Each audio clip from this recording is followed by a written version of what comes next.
Hey everyone, welcome back to my channel. My name is Lacey. Welcome to those who are new. I'm so happy that you're here today. I'm so excited to be filming this video. It's one of my all-time favorite videos to watch. I get so excited towards the end of the year and for the new year for these videos. I've just been endlessly watching them, making my to be read for the next year because I feel like I'm always behind on newer releases. So yeah, I'm so excited to be filming this today. I'm going to be drinking an adult beverage. This is a Stella Rosa Black. I've never tried these before. I am a fan of canned wine. I also like bottled wine. Haven't really ventured into the boxed wine, but we do love a good canned wine. I normally get mine from Trader Joe's. So saw these at Target, much more expensive than the ones at Trader Joe's, but I thought we would give this one a try. I do love Stella Rosa wine, so let's try this one. It's supposed to be a semi-sweet. I'm not a big sweet wine person. Unless I'm going wine tasting, then I will drink sweet wine, but if I'm having a glass of wine, I definitely prefer a nice dry wine.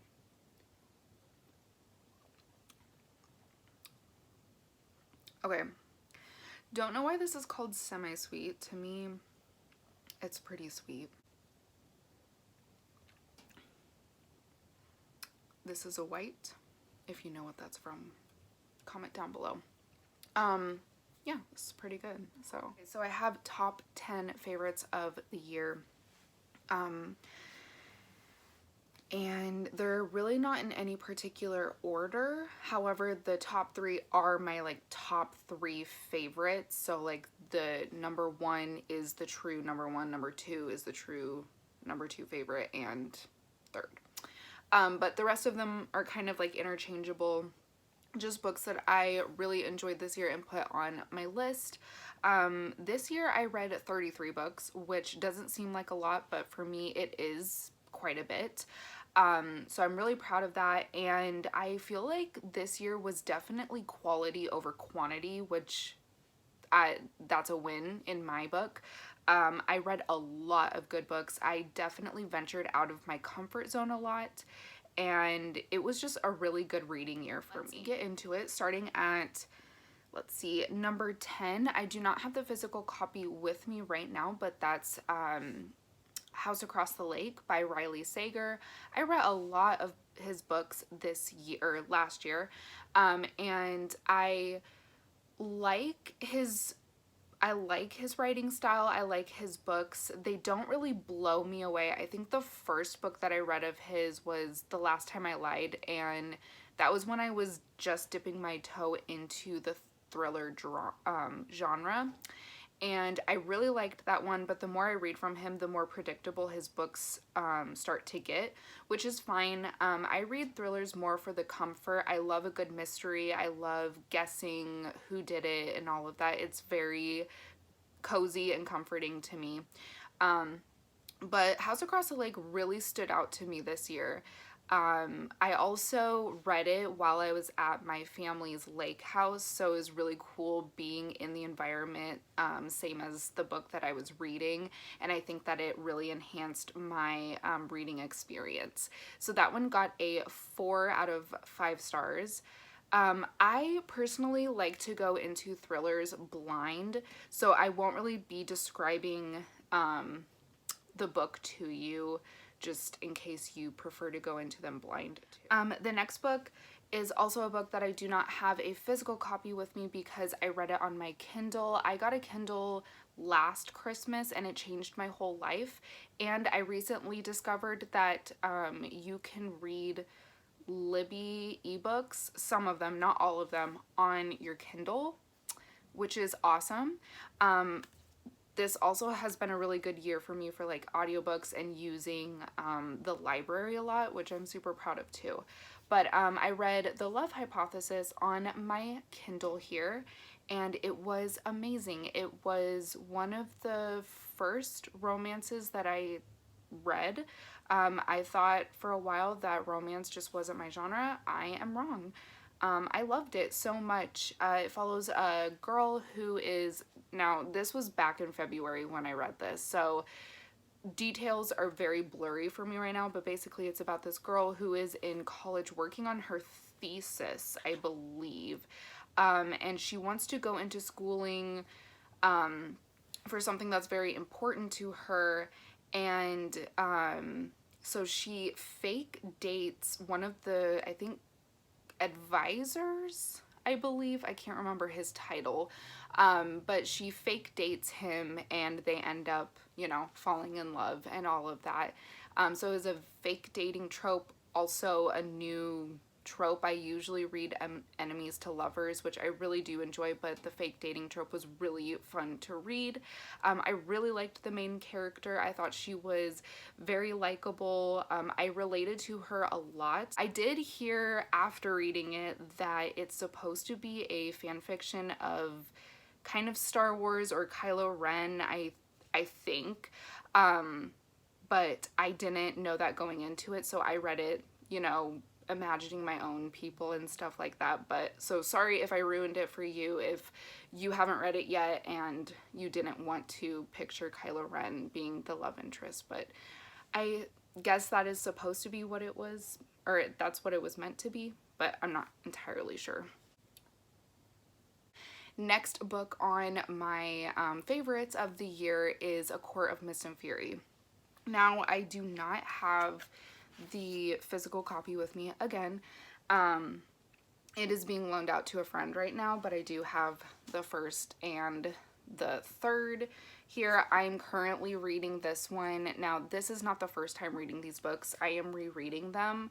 I haven't really read fantasy in a while, and I used to be really into it back when I read a lot of YA, and then I went through a terrible reading slump where I didn't read like anything for about a year and a half to 2 years, and then I slowly started getting back into reading, and I thought that I would get back into my fantasy game here. So I decided to read A Court of Thorns and Roses because I haven't read a ton of fantasy, definitely not high fantasy, but I think that if you are curious about the genre, I really do believe that reading these books is a good way to start out because it's heavy romance, but the world, to me, I just think is so great. I love this world that Sarah J. Maas created. It's so cozy and comfy and cool. I just love it so much. So Court of Mist and Fury, definitely my favorite out of these three. However, rereading this one, I'm enjoying it a lot more the second time than I did the first time reading this. And then I plan on continuing on with this series and then moving on to other Sarah J. Maas. I did read up to Queen of Shadows in the Throne of Glass, so I definitely plan on finishing that one and then starting Crescent City. This is really good, by the way. Next on my list is Notes on an Execution by Dania Kakofka. This book took me by surprise. It's not one that I would have picked up on my own. However, I do think that this cover is stunning. I love this purple color. But this one, I went into it, this was a book club that I'm in. It was one of the picks for our book club, and I completely thought this was going to be just some thriller about a serial killer. However, that really was not the case. It is more of a mystery drama, kind of literary fiction. It's very emotional, very heavy read. It follows a serial killer from his home life up until like him growing into a serial killer and how it kind of started and where he's at now. So it is very emotional. Definitely look up trigger warnings for this book just because it has a lot of dense, heavy material, very emotional read. I cried a lot in this book, even though it's a very short read. I think it's only a little over 300 pages long. So really liked this one. Next here, I have Piratesi by Susanna Clark, another book that really took me by surprise. This book was gifted to me by a really good friend of mine. I had no idea what this was about. I trust her reading taste and all of that, but when I got this, I was like, oh, I've never heard of it. I do think that the cover is stunning, but I haven't really heard a whole lot about it. But me and a friend on Instagram found out that we both had a copy of this book, and we decided to buddy read it, and we both really like this book. I will warn you, I'm not going to tell you what it's about because I do think this is a really good one to go into blind, plus it's very hard to describe what this book is about without spoiling anything. You are pretty much confused like throughout the beginning of the book. I had no idea what was going on, and neither did my friend who read this, and so we were both kind of confused. I think the length is what helped me carry through, because I was still curious about it, but I think if it were any longer, I would have definitely just given up because I just was clueless for like the first 50 to 100 pages. But once you figure out what's going on, it really picks up, and it's just such a unique and fun story. Super immersive. I loved the details in this book, and the characters as well. So this one really took me by surprise, really enjoyed it, and I highly recommend this book to pretty much anyone. Next on my list is Reminders of Him by Colleen Hoover. This was the year of Colleen Hoover for me. I did read Verity last year, and then I read a whole bunch of her other books. This one stood out to me the most. I just really loved the story. I felt very, I don't want to say that the characters were super relatable, but I just felt so hard for these characters in this book. I feel like Colleen Hoover has a really good way of doing that, where you just fall in love with these characters, or you really hate some of these characters. She writes characters very well, in my opinion. It also, I have a weird fascination with like women being in prison, or even men being in prison, just prison in general, or jail, or anything like that. One of my all-time favorite shows is Wentworth. If you've never seen it, highly recommend. But it's about this woman who is just getting released from prison. We have no idea why, and she's headed to her hometown where her daughter is being raised by her, the daughter's son's parents. So kind of her in-laws, but they were never married, and she just wants to be in her daughter's life again, but the family does not want her around her child. And I won't really go any further because I feel like, you know, it's a big reveal, all of that. So yeah, this one was so good. Really loved it. Next on my list is Get a Life, Chloe Brown. This one was such a sweet read. I read this back in February, so around Valentine's Day, and it was perfect. It is just such a cozy book. It's about this girl who has, I think she's chronically ill, and she does not leave her apartment very often. And there's this guy who is like maintenance, I believe. Again, this has been months since I read this. And she kind of likes him, but is very mean to him, and he's always very nice to her. And he is an artist, and she is a website creator, and they start talking and make a deal that she will help him with a website for his art. And she created a Get a Life list. Since she spends most of her time in her apartment, she creates this list that she wants to get out and do things, and he says he will help her with that list. So it's just really sweet. I really like it. I do have Talia Hibbert's other book, Dani Brown and Eve Brown, on my Kindle, so I definitely plan on reading the other Brown sister novels. Coming up at number 3, we're already here, is Love and Other Words by Christina Lauren. This book, oh my gosh, I loved it so much. This is another one that I never would have picked up on my own. Especially, I have a really bad habit of picking up books based on the cover, and this book recently had a cover change, and I think this book is so much more welcoming than the other cover that it had. It was like a sunflower orangey yellow with Love and Other Words written on like scraps of paper, which is not terrible, but I just feel like this one represents it so well. Let me do that a little bit. So we have like cottage, and we have books, coffee, a letter, an open book, and just trees everywhere, which I think really represents this book so much better than the other cover. This one is a second chance love trope, which is my new favorite trope.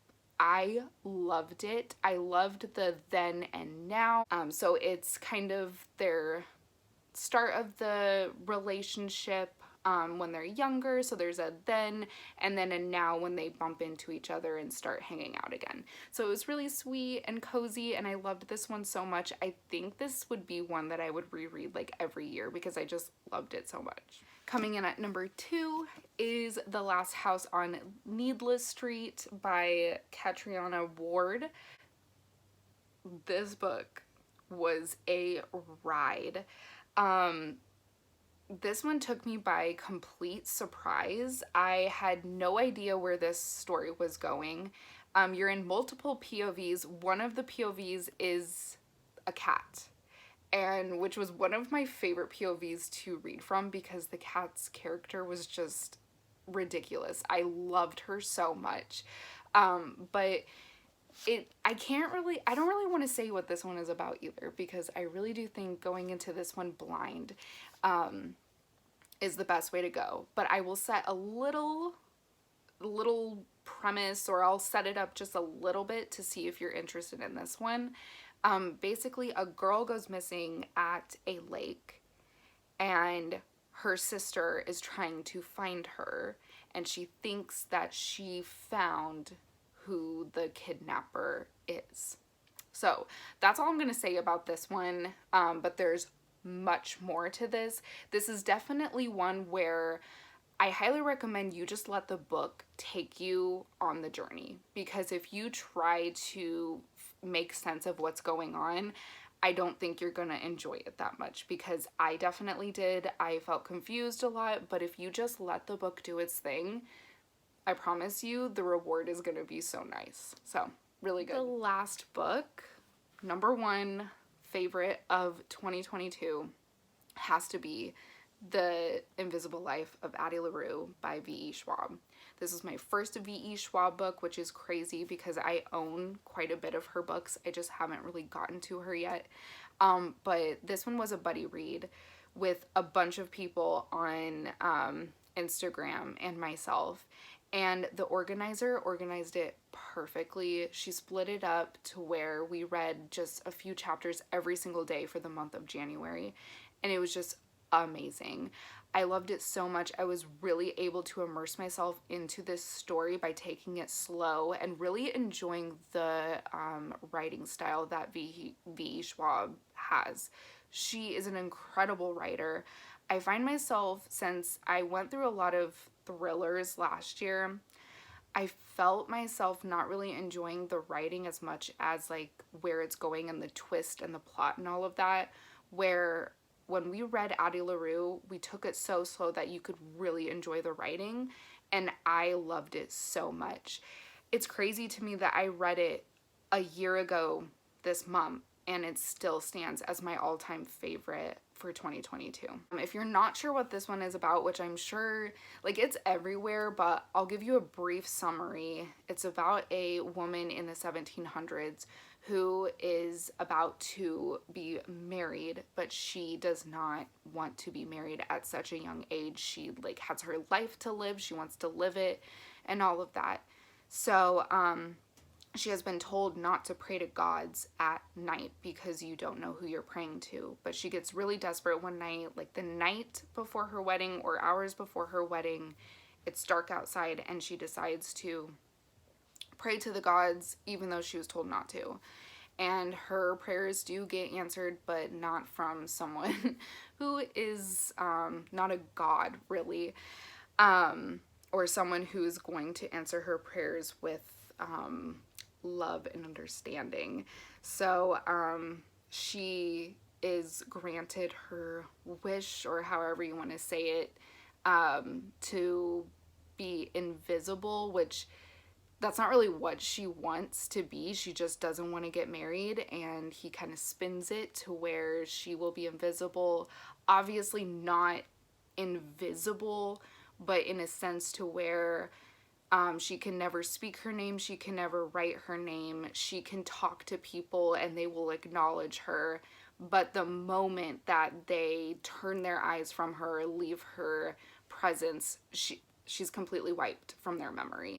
I think one of the biggest things I enjoyed about that book is just learning about her day-to-day life. Like, obviously she can't own a home, she can't rent an apartment, she can't hold a job because she's pretty much invisible, and any time anyone turns away from her or anything like that, she's forgotten. So just hearing about her day-to-day life was so interesting. And it's also another book that's then and now. I don't think like every chapter is like then, now, then, now. It just like flows very nicely to where like you read about then and then it'll make sense more when you read now and all of that. But yeah, it was such a super sweet book. I'm so glad I read it because it was one that I was skeptical about because of A, the length, and B, the hype. So I'm really glad I read it. Loved it so much. Definitely recommend, especially around this time of year. It's such a cozy read, and I really recommend taking your time with this one and enjoying the writing. And that was my list of favorites for 2022. Thank you so much for watching. I really appreciate it. If you're not already, please subscribe to this channel. I know I don't post a whole lot, but one of my goals, as always, for the new year is to post more. I do have a book haul coming up, a Christmassy book haul, and I'm really excited about that. But yeah, let me know what your favorite books of 2022 are, and go over to Instagram and follow me there if you want to. I'm very active on my Instagram. And yeah, thanks again for watching, and I hope you have a really good night or day whenever you're watching this.